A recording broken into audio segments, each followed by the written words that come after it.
माझ्या प्रोजेक्टचे नाव मोफत वीज निर्मिती प्रकल्प असे आहे.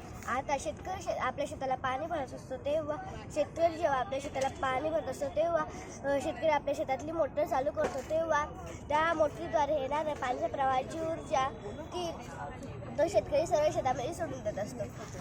आणि त्या पाण्याच्या प्रवाहाची जी ऊर्जा आहे ती वर्षानुवर्ष अशीच वाया जात राहिलेली आहे.